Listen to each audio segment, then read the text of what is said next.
Jadi budaya letak duit dalam poket ni, tuan kena berhenti. Orang kaya yang membantu menghilangkan satu budaya yang memberi bebanan, sangat memberi manfaat.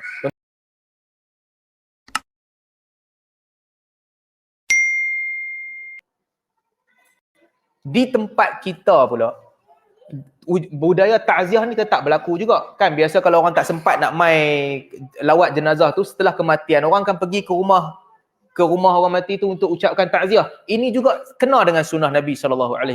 Tuntutan sunnah. Kalau tak dan pergi ke kubur, lepas kita sampai lambat sikit, pergi ke rumah orang mati tu ziarah. Ziarah keluarga dia. Tuntutan Nabi yang kita buat, kita memang buat. Dan kita juga buat, sebahagian kita ni, budaya kita, banyak juga budaya kita yang bagus. Kita pergi rumah orang, kita tak pergi saja-saja. Kita akan bawa kan, kita bawa buah, kita bawa makanan, kita bawa lah apa-apa sikit-sikit. Ini juga tuntutan sunnah yang kita dah buat dah. Tuntutan sunnah yang kita dah buat. Pergi ke rumah orang mati, ucapkan takziah sambil bawa sikit untuk mereka makan. Kena dah dengan sunnah. Cuma apabila menghimpunkan orang untuk buat kenduri. Logik yang digunakan oleh orang, logik dia, biasanya orang kata satu nak bagi pahala. Sedekahkan pahala kepada orang mati itu. Yang kedua, nak baca Al-Quran. Kena baca Al-Quran atau pergi kepada orang mati itu. Yang ketiga, sedekah tu sampailah, mudah-mudahan sampai kepada orang mati tu. Ada orang pula kata, orang mai tolong kita banyak dah. Orang tolong kita kebumikan jenazah, orang mai tolong kita uruskan jenazah, kita bagi mereka makan. Ini semua logik-logik yang kena lah dengan akal kita, kena. Tetapi tuntutan Nabi SAW dalam situasi ini, betul yang kita cakap tu betul. Tapi yang Nabi tuntut dalam situasi ini adalah satu, kita mudahkan keluarga orang mati tu. Mudahkan bagi mereka.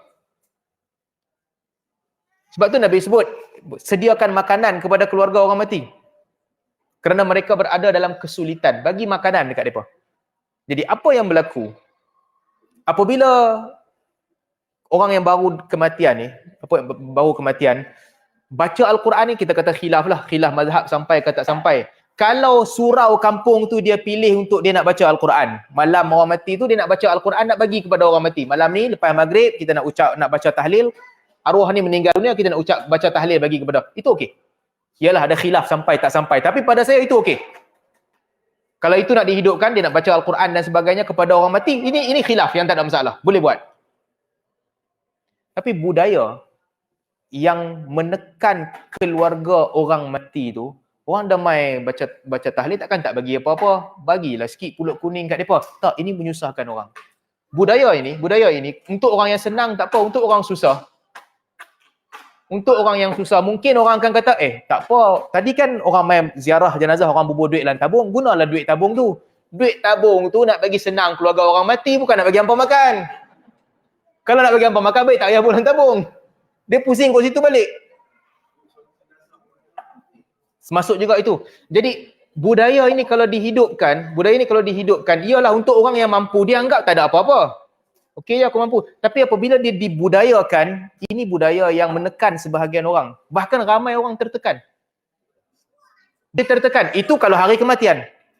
Kalau selepas 3 hari, dia masuk dalam bab mengingati kematian setelah tempoh takziah tamat. Itu cerita lain pula.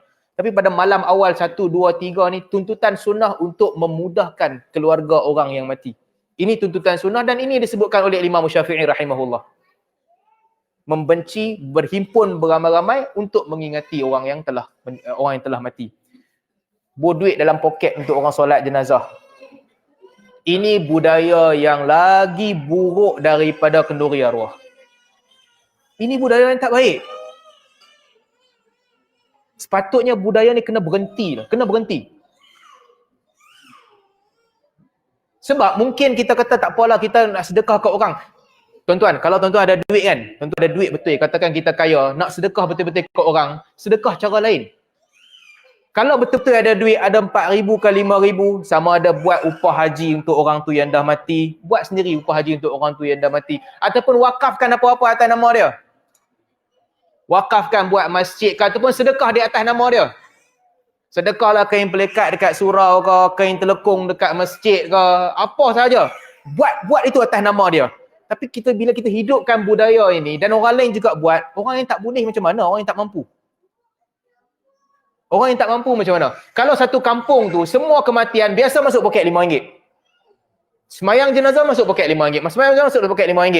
Akhirnya untuk orang yang tak mampu nak letak, orang duk tunggu lepas semayang. Doa dah habis. Tapi tak bergerak lagi, duk tunggu. Mana ni tak masuk-masuk lagi ni? Budaya ni tak baik. Budaya ni tak baik. Kita, kalau tuan-tuan orang yang berada sekalipun, jangan terlibat hidupkan budaya ini. Nak sedekah tak apa, sedekah cara lain. Sedekah atas nama jenazah dengan cara lain. Kerana menghidupkan sunnah itu lebih baik. Menghidupkan sunnah Nabi SAW setelah solat jenazah, doa tu sunnah Nabi SAW. Doa tu dalam solat jenazah. Itu sunnah.